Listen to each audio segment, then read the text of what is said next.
할렐루야, 주님의 평강이 여러분들과 함께하길 소망합니다. 겉으로 보기에는 아무런 문제가 없고 멀쩡해 보이는 사람이라고 해도 그 속을 자세히 들여다보면 저마다 하나씩 병을 안고 있습니다.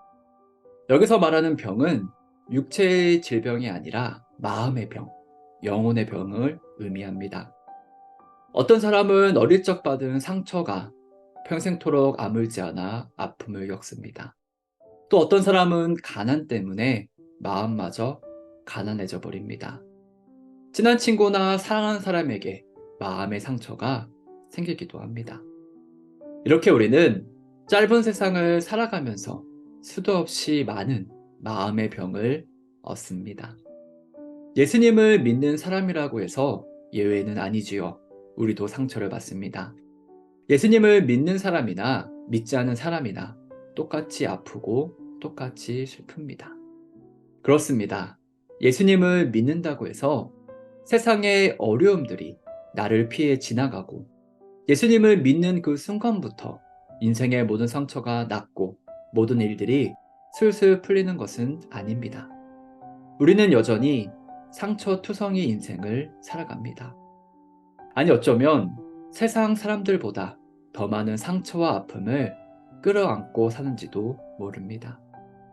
그렇다면 과연 우리에게는 무슨 소망이 있을까요? 다른 건 둘째치고 우리가 이렇게 아파할 동안 하나님은 도대체 어디에서 무엇을 하고 계신 걸까요? 성경을 보면 예수님 역시도 우리와 똑같이 상처와 아픔으로 얼룩진 삶을 살았다는 것을 알 수 있습니다. 예수님은 이 땅에 오셔서 30년밖에 안 되는 짧디 짧은 인생을 살면서 온갖 아픔과 상처를 입으셨습니다. 당시 사람들이 보기에 예수님의 모습은 그다지 아름답지도 않았고 사람들의 눈길을 사로잡을 만한 카리스마도 없었습니다. 그래서일까요? 예수님은 아픔과 고통을 참 많이 겪으셨습니다. 많은 사람들이 예수님을 완전히 무시하고 거들떠보지도 않았습니다. 한마디로 예수님은 이리 치이고 저리 치이는 인생을 사셨습니다. 오늘 본문 3절이지요. 그는 사람들에게 멸시를 받고 버림을 받고 고통을 많이 겪었다. 그는 언제나 병을 앓고 있었다. 사람들이 그에게서 얼굴을 돌렸고 그가 멸시를 받으니 우리도 덩달아 그를 귀하게 여기지 않았다. 이렇게 예수님이 처참하게 상처받고 고통당할 동안 하나님은 도대체 어디서 무엇을 하고 계셨을까요? 예수님이 고통당할 때에 하나님이 짠하고 나타나셔서 나쁜 사람들을 벌하셨다면 얼마나 속이 시원했을까요? 하지만 하나님은 그렇게 하지 않으셨습니다. 예수님이 고통당할 때에 철저하게 침묵하셨습니다. 왜냐하면 그렇게 해야지만 우리를 죄에서 구원할 수 있기 때문입니다.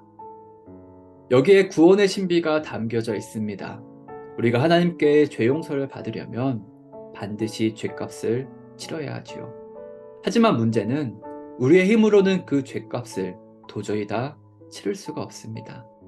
왜냐하면 우리는 하나님의 말씀에 100% 완벽하게 순종하지도 않을 뿐만 아니라 매일 새로운 죄를 추가하며 살아가기 때문입니다. 그래서 하나님은 독생자 예수 그리스도를 보내셔서 우리가 치러야 할 죄값을 대신 감당하게 하셨습니다.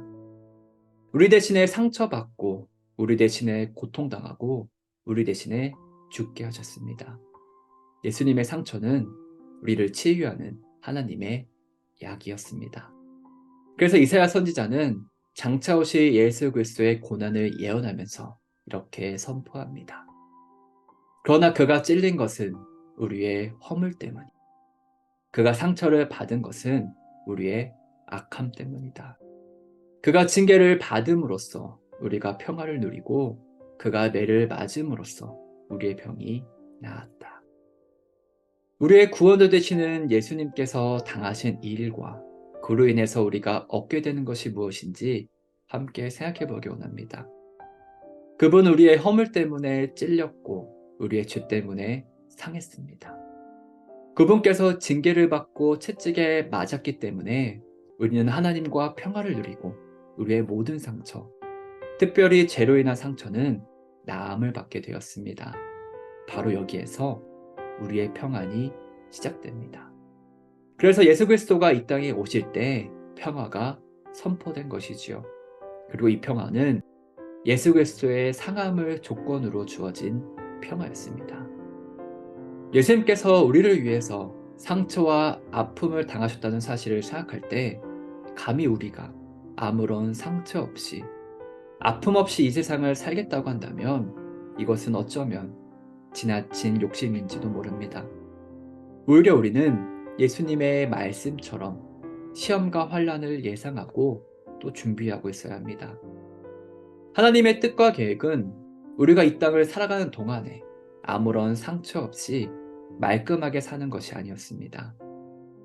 하나님은 우리에게 이 땅에서의 삶이 안전하고 행복하고 기쁨으로만 가득할 것이라고 보장해 주지 않으셨습니다. 오히려 하나님은 우리의 인생 가운데 아픔과 상처를 허용하십니다.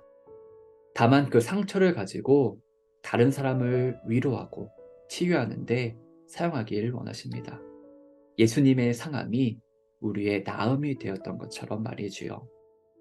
사랑하는 여러분, 동병상련, 역지사지라는 말이 있습니다.